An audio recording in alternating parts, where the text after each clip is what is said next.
thing in my Instagram recap just now. Right, that's all that matters. Well, we hope you're having a good start to the day. It's been, wow, kind of a scary last 12 hours or so because of the Daytona 500 and the crash there near the end of the race with Ryan Newman, and just the video that I woke up to seeing because I was actually watching the race last night and saw this, and it was just heartbreaking to see this happen. And when you saw at the end of the race, you saw the reactions of all the commentators. I couldn't sleep after seeing this last night. I couldn't either, because having known Ryan and done a lot of events with him over the years, and just know what kind of guy he is, class act. I mean, it was horrible. I mean, I kept waking up all night to check. I was so worried. And I think everybody out there was looking at maybe the worst outcome. Mm-hmm. Yeah. Thank the Lord that he is alive. Mm-hmm. And so it wasn't life-threatening injuries. But when you see that record right there, if that had been 10 years ago, yes, with the hard walls they had, he wouldn't be alive today. With the soft walls and the way these cars are built today, they're so much safer than ever. That's why he's alive. Yeah. The Hans device that they wear to protect their neck and everything, with it, the roll cages are so well maintained. The rescue crews out there. What got me is that when that thing wrecked and spun over and it finally was at rest, all that gas coming out. I know, that's what's so scary, and it caught fire obviously immediately. Well, it was on fire, and the thing about, what burns is the vapor. And luckily it was liquid just pouring out, and it didn't have time, the vapors to catch on fire, and the crews got out there quickly to put the fire out. But it took so long to get him out, because they literally had to upright the car to extract him from the vehicle. So out of there. I was just looking at an update. He was taken to Halifax Medical Center. Right.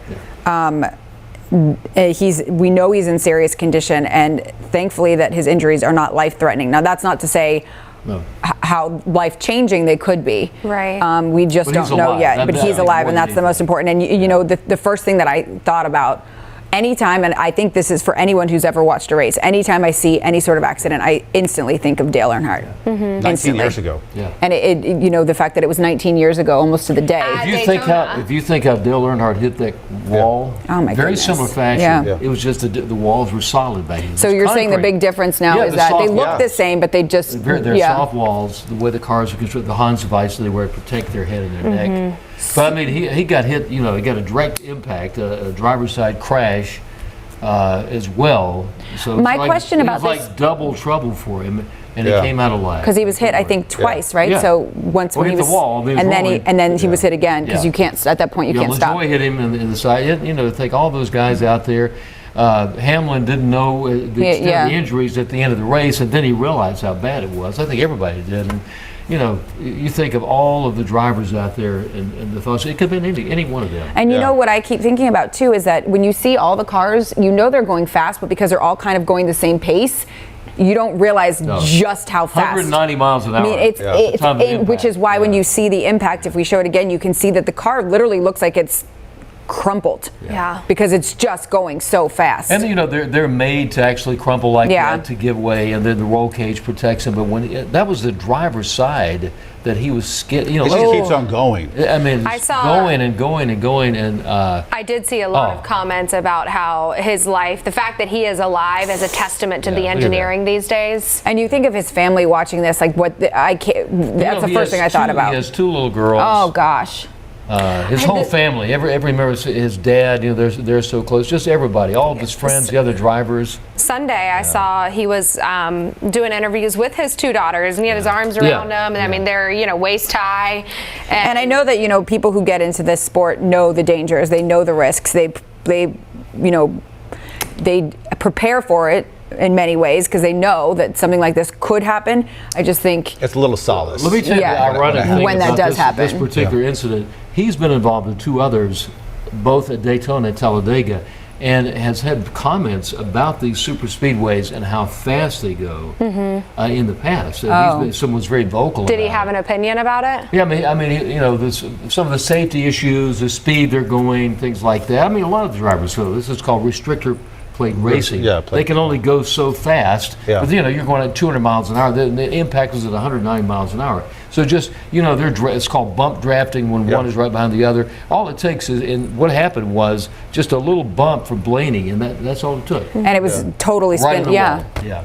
And Blaney has to just feel terrible. Yeah. Sure. At this point, blaming himself maybe for that. Do you guys think that NASCAR does anything to make any kind of changes? Well, I think they're going to look at the crash and they're going to say, are they going too fast out there?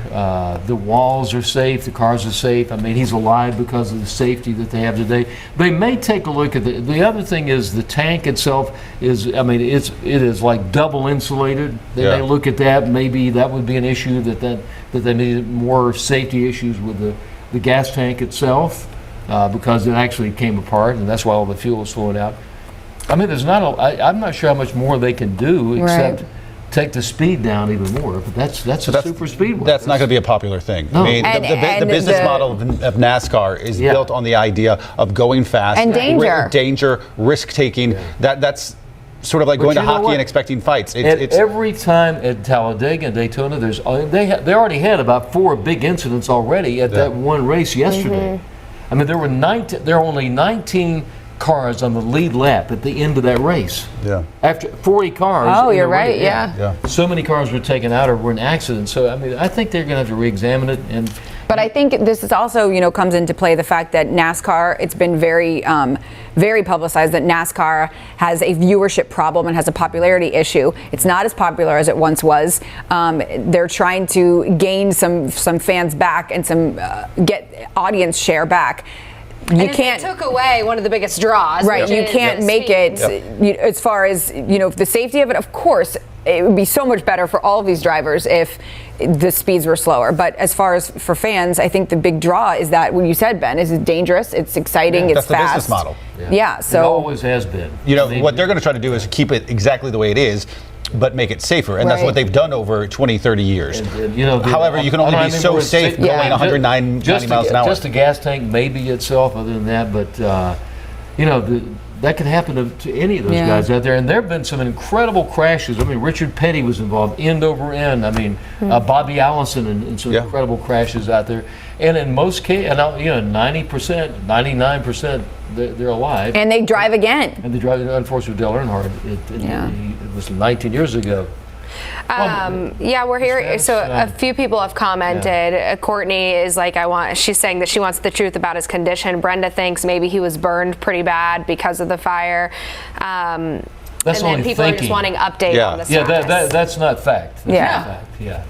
The status right now, he's listed in serious condition. Also, I think it's helpful, especially since we're on Facebook Live and we've got the time to devote to this, to let people know how we get our information. Yeah, because and there's HIPAA policy that applies even if you're a famous person. So they are only going to release information they have to. Typically, hospitals will release a condition of somebody, whether it's a NASCAR driver or whether it's a man down the street. It's only what the family wants to release. Exactly. So you have to respect that. We're not going to get inside information on whether there's burns or anything like that. I think you didn't even see this comment, and you kind of addressed it. Somebody was saying that they're not going to get the news from the news on him. But the thing is, we get the updates as they're passed out from his race team that put out that statement. And I mean, things go through the family at this point. So I'm looking right now to see if anything is updated. I'll have to say this about last night and trying to keep updated. Amy Lawrence, who works on CBS Radio. She was really good. Yeah. Amy, she had, before anybody, the information that he was okay, that he was alive, long before anybody else. So I felt so much better when I finally had to go to bed last night, seeing that, and I kept waking up all night. And finally, I think it was about 3 this morning. I looked online. I'm looking right now to see if there's anything. Serious condition. We're going to show NASCAR's statement because we've got over 550 people watching right now, saying get well to him, praying for him. So this is what they've said. This is their latest statement so far. That's coming from his race team up in Concord, saying that he's in serious condition. Doctors indicated his injuries are not life-threatening, and I believe they tweeted this around 10-something last night, and they obviously appreciate everybody's respect of their privacy moving forward. I'm sure there'll be a press conference sometime. A lot of people don't realize Ryan Newman is from South Bend, Indiana. A lot of people, and he's an engineer. Went to Purdue University. He's an engineer. Yeah, unlike a lot of the guys. That's interesting. Yeah, I mean, some of those guys just started out just go-karts and stuff. But really very kind of an intense guy, very studious, very one of those people who's serious about it. but has a good sense of humor. He's really a good guy, and does so much in the community, rescue ranch, and so many things that he's done over the years. And it's just one of those people, when you see him, out in public, you see a different side of Ryan Newman. I've seen that over the years. What do you see out in public? Oh, just a good guy. Yeah. Good. He's just a good, kind of a quiet guy, actually. Kind of a quiet guy. Engineers are known to be kind of a quiet, steady type people, but he's when he's very serious about racing and his, I think that what he had to say about some of the super speedway racing in the past, and then it's irony that he's involved in yet another terrible crash like this. Yeah. We can be so thankful that he's alive. Yeah. But to the point you were making a second ago with the graphic about his condition, that is very reflective of information we would get in any sort of circumstance, whether it's a celebrity or not a celebrity. They want to disclose that they have non-life-threatening injuries. You hear us sometimes say that on the news, but that's pretty standard for a hospital. And it's extremely vague for a reason, because they a lot of times, number one, they don't know exactly the extent of injuries, and number two, it's think of it, if it was your family member, you would want to know before anybody else did. Yeah, and you're entitled to medical privacy, and in this case, it's the same thing. Yeah. Well, we'll continue to obviously hopefully we find keep out more our eyes today. on everybody, and as soon as they release any kind of update on him, we will pass it along for sure. But thoughts and prayers to him and his family. Switching gears here. In lighter news, we're talking about the upcoming debate tomorrow. Yeah, so NBC is hosting a Democratic debate tomorrow ahead of the Nevada caucus. In Vegas. Yeah. And we found out this morning in the 5 a.m. hour that this guy you see right here, Mike Bloomberg, will be a part of it, which is notable for a number of reasons. For one, it will be his first showing, so you can expect the other candidates will pile on big time. Also, as of yesterday, this guy has spent $400 million of his own dollars. Isn't that amazing? That kind of $400 million of his own dollars on commercials across several swing states, which of course you probably know here in North Carolina. Do you expect more attacks from the fellow candidates on Bernie or Bloomberg? I think Bloomberg, because they've been itching to go at him. Because up to this point, he is not qualified to be in the debates, because you have to meet a bunch of different criteria, and he didn't run in the first few states, and so it didn't matter. Well, this is now their shot to go at him. Because they changed the qualifications? Yep, which is also controversial. Yeah. And he's now at 19%.